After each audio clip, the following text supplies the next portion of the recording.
So Mike Evans signs 2 years, $52 million. So I know there's a ton of you out there that wanted Mike Evans for the Texans. That's not going to happen. I've got a few thoughts on this, Seth.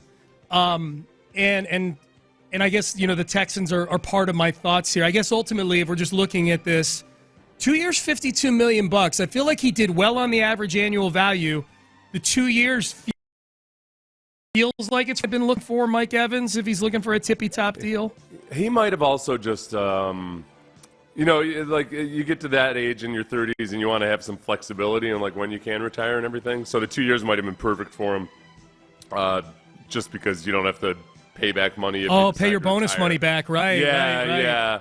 Which usually guys, like if they're the same team they've ever been with, teams let that go. But you never know. It makes it a little bit simpler. So yeah.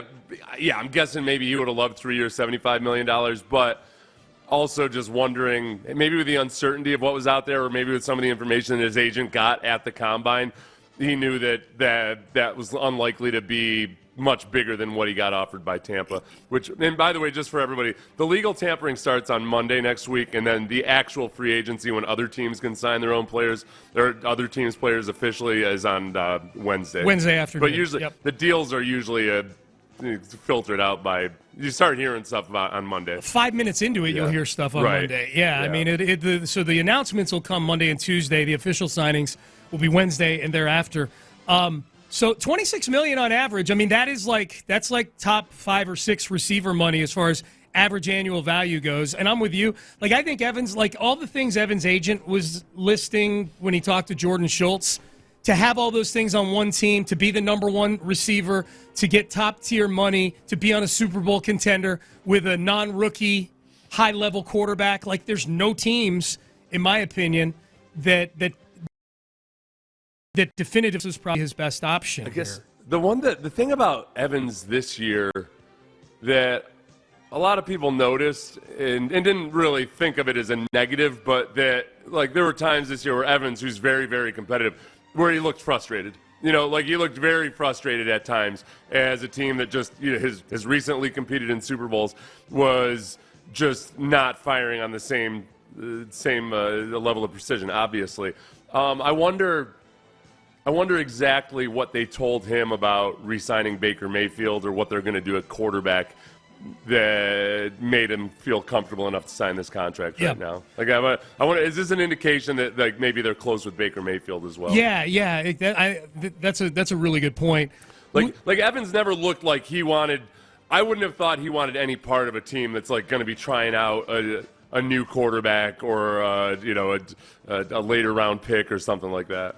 Would you have done this deal if you were the Texans? Like if Mike Evans hit free agency and then 2 days into free agency, he signed this deal with the Bucs, would the Texans have been criticized is hard because it's free agency is a two-way street. Somebody's got to want to come here too. But would you have done? Let's say it's 2 years, $52 million. I wouldn't have done it, but I'd be cool with the Texans doing it. Okay. I wouldn't personally. I don't. It's still a lot of money for a guy that I like a lot, but that I feel like you could, if I can make even with a veteran free agent, like an older guy, like if it was Levante David or something, it wouldn't be that same money. I'd rather spend that money elsewhere than wide receiver, but it would be this limited dose of a high-end guy who's in his 30s. The 2-year deal is the part that makes sense. I'd have been excited in training camp about it for sure. But I'm in line with you on that. I wouldn't have done the deal, but I would have gotten excited about having Mike Evans on the team, and that's and that's not probably not a guarantee unless it's fully guaranteed. It's not. My guess is the guaranteed money is at a number that's not horrible, but he's doing it now, so chances are he was only going to do that deal for the Tampa Bay Bucs. I don't think there's any effect this deal has on the Nico Collins market because I think Mike Evans is operating in a bit of a different ecosystem than Nico is right now. Mike Evans is a veteran guy who's going back to his old team, who's kind of winding down and in some respects being paid for 10 years of what he's done so far, whereas I think Nico's a much younger player.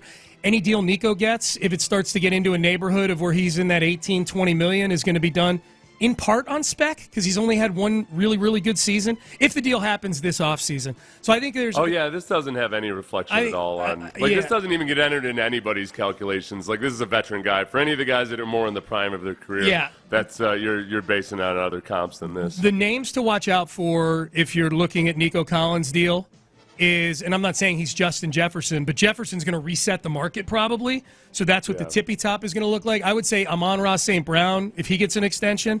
Jalen Waddle and Devontae Smith are extension eligible too. These are all guys that were drafted in the same draft with Nico Collins. So that, Jamar Chase those are all names I think to keep an eye on.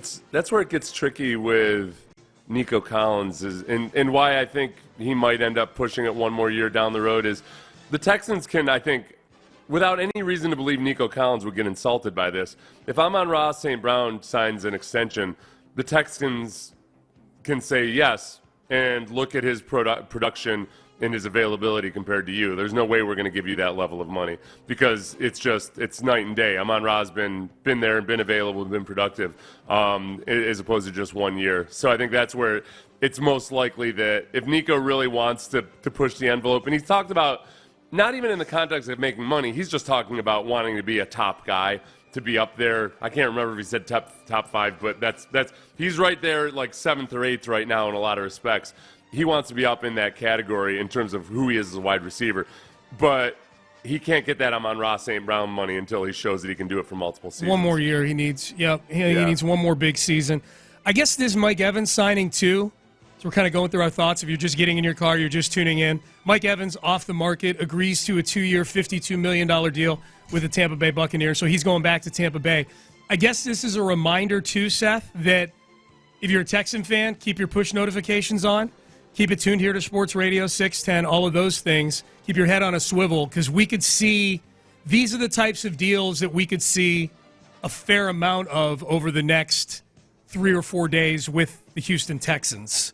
Okay, so according to Aaron Wilson, and then just from another couple of former GM types, former executives, after the Combine, it seems that a lot of the league has taken notice of Jonathan Greenard and how he played last year. And he's a guy that's he's been solid and dependable except for his injuries, but there have been bursts of him showing really good play in his younger years. There's this last year, he really tied everything all together. I've grown less optimistic, I guess, about them re-signing Jonathan Greenard.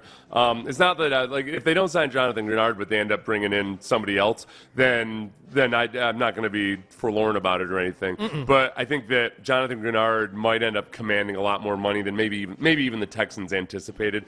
And I'm feeling it seems like he's going to hit free agency.